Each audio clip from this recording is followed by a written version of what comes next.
Hello. हा hello. Sir नमस्कार म्हटलं. हा नमस्कार, बोला सर. तर आमच्या वैयक्तिक पोर्टलद्वारे या ठिकाणी बऱ्याचशा सूचना आलेल्या आहेत शेतकऱ्यांद्वारे. ओके. त्यात आमच्या बऱ्याचशा शंका आहेत.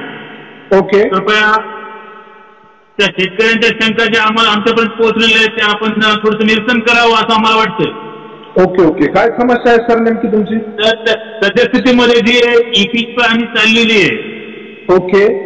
या बाबतीमध्ये सर्वप्रथमतः शेतकऱ्यांचं मत आहे बाबा ई पीक पाहणी म्हणजे निश्चित काय आहे आणि ती का करायला पाहिजे याबद्दल थोडीशी माहिती दिली तर आम्हाला योग्य वाटेल. हा तर ही शासनाची योजना आहे. ई पीक पाहणी करणे अनिवार्य केलेलं आहे शासनाने. जे तुमच्या 7/12 जे पेरा येत असतो तर त्या पीक पाहणीच्या माध्यमातून पहिले तलाठी कार्यालय किंवा कृषी अधिकारी करत होते. पण आता खूप प्रकारचं असं न होता आता यांनी काय केलेलं आहे की बाबा सर्व शेतकऱ्यांनी स्वतः त्याच्या मोबाईलच्या ऍपच्या द्वारे ई पीक पाहणी करणे अनिवार्य आहे. बरं. आणि बोला. हा, ई पीक पाहणी करायची कशासाठी हे महत्वाचं. हा, याच्यामध्ये हा सर्वात महत्वाचा प्रश्न आहे तुमचा की बाबा ई पीक पाहणी म्हणजे करण्यासाठी काय तुम्हाला जे शासनाच्या ज्या योजना असतात जसं की आपत्ती, पाऊस पडला, गारपीट झाली, रोगराईने तुमचं पीक गेलं, पीक विमा असेल किंवा दुष्काळी असेल किंवा जे अनेक अशा ज्या योजना असतात शासनाचं जे अनुदान असेल ज्या अनुदान असतं तर तुम्ही जर ती पीक पाहणी जर नाही केली तर तुम्हाला त्या अनुदानापासून तुम्हाला वंचित राहावं लागणार आहे. हा, जसं की तुम्हाला ते बियाणे असतील, खत बियाणे असतील, आपत्ती असेल, बाजारपेठ असेल किंवा तुम्हाला जर क्रॉप इन्शुरन्स तुम्हाला जर लोन जरी घ्यायचं असेल म्हणजे बँकेकडून तर तुम्हाला बँकवाले तुम्हाला पेरा आणून द्या असं तुम्हाला म्हणतो. तर त्या सर्वात महत्वाचं आहे की बाबा बँकेसाठी पण तुम्हाला पेरा महत्वाचा आहे. हा, तर मला काय म्हणायचं सर, आता ही झाली पीक पाहणी. यामध्ये समजा शेतकऱ्यांची एक महत्वाची बाजू आहे या ठिकाणी. हा, ओके. तर ई पीक पाहणी आणि सरकारी योजना या दोन्ही बाजूची कुठपर्यंत सांगड आहे. हा, याच्यामध्ये जर ई पीक पाहणी जर तुम्ही जर नाही केली तर तुम्हाला या शासनाच्या जेवढ्या काही अनुदान असेल, काही जे पीक विमा असेल किंवा ज्या शासनाच्या ज्या काही योजना असतील ते तुम्हाला त्याचे भेटणार नाही. जर तुम्ही जर नाही केली तर तुम्हाला या योजनेपासून वंचित राहावं लागणार आहे. म्हणजे जी काही शासनाची अनुदानित योजना लागू होणारी आहे किंवा झालेली आहे ते पूर्ण योजना या ई पीक पाहणी करण्यावरच अवलंबून राहणार समजा की 100% त्याच्यावर आधारित आहे.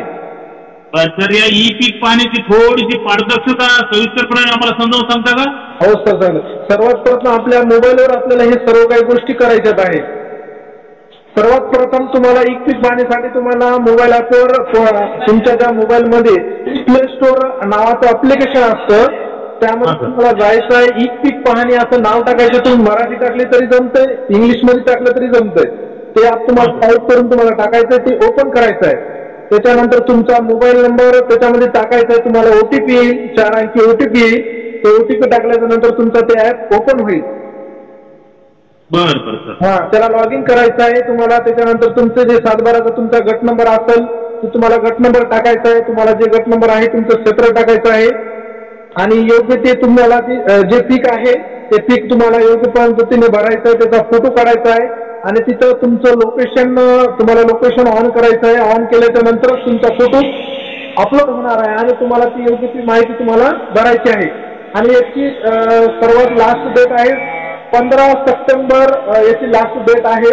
लवकरात लवकर सर्व शेतकऱ्यांनी त्यांचा जी ई पीक पाहणी आहे तुमच्या शेतामध्ये जाऊन व्यवस्थितरित्या तुमच्या त्या ॲपद्वारे तुम्हाला तुमच्या जे काही तुम्हाला ज्या शेतकऱ्याला जी माहिती कळत नाही त्यांनी त्यांच्या मुलाच्या माध्यमातून किंवा जे काही तुमचे शेजारी वगैरे असतील त्यांना जे मुलगा त्यांचा शिकलेला वगैरे असेल त्याच्या माध्यमातून त्यांनी ती ई पीक पाहणी करणं अनिवार्य ठरवलेलं आहे. तर जर नाही जर केलं तर तुम्हाला या शासनाच्या अनुदानापासून वंचित राहायला लागणार. जसं की पीक विमापासून सुद्धा तुम्हाला वंचित राहायला लागणार आहे.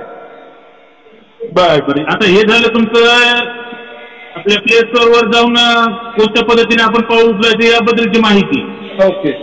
मला काय म्हणायचं सर, ई पीक पाहणीसाठी आपल्याला काही वैयक्तिक कागदपत्र लागत असतील ना?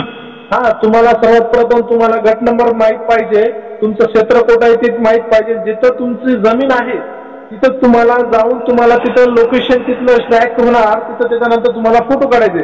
तुम्हाला फक्त आधार कार्ड लागणार नाही, तुम्हाला मोबाईल नंबर, त्याच्यानंतर तुमचा गट नंबर आणि तुम्हाला ते योग्य ते तुम्हाला जसं की तुम्हाला सोयाबीन आहे, तुम्ही सोयाबीन किती एकर आहे, उदाहरणामध्ये तुमचं 1 हेक्टर जमीन आहे तर तुमचं सोयाबीन आहे 2 एकर, तिथं 2 एकर टाकायचं आहे. उरलेली तुमचं दुसरं तुम्ही टाकू शकता, जसं की हळद असेल, कापूस असेल, सोयाबीन असेल, मूग उडीद असेल, असं त्याच्यामध्ये सर्व काही माहिती दिलेली आहे. बरं सर, खूप छान माहिती दिली सर. पण मला काय म्हणायचं आहे की शेतकऱ्यांकडून काही बाबीमध्ये थोडस एक वेगळे उच्चार निघत आहे. तर जर याच्याकडे काही शेतकऱ्यांनी ई पीक पाहणी केलीच नाही तर त्यांचं नुकसान होईल.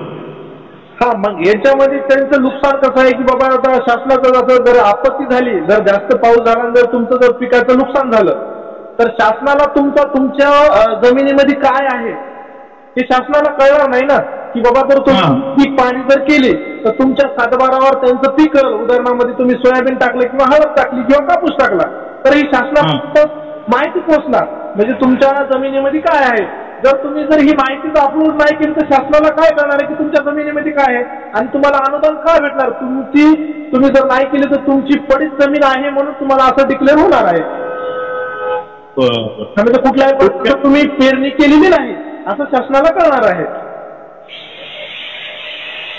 खूप छान सर, आपण दिलेली माहिती आमच्या मनातील शंका, आमच्या शेतकऱ्यांच्या मनामध्ये ज्या काही शंका कुशंका आलेल्या होत्या पूर्ण आपल्या या सविस्तर माहितीमुळे बाहेर निघालेल्या आहेत आणि आपण सांगितल्याप्रमाणे आम्ही पावलं उचलू आणि होईल तेवढे जास्तीत जास्त म्हणण्यापेक्षा 100% ई पीक पाहणी करण्याचा आम्ही प्रयत्न करूच आणि करूच. काही जरी शेतकऱ्याला अडचण आली असेल तर तुम्ही कमेंट बॉक्समध्ये तुम्ही सांगू शकता, तुम्हाला मला ही अडचण येत आहे, तुम्हाला सर्व त्याचं प्रश्नाचं सर्व उत्तरं तुम्हाला मिळतील.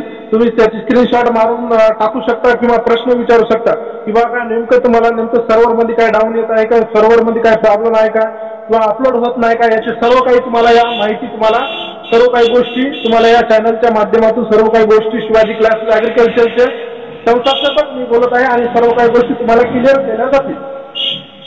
खूप खूप धन्यवाद सर. आपण दिलेली माहिती आमच्या शेतकऱ्यांपर्यंत होईल तेवढी आम्ही पोहोचवू. जवळपास 50% शेतकऱ्यांपर्यंत पोहोचलेलीच आहे आणि उर्वरित शेतकऱ्यांना ही माहिती पोहोचवण्याचा आम्ही पुरेपूर प्रयत्न करू.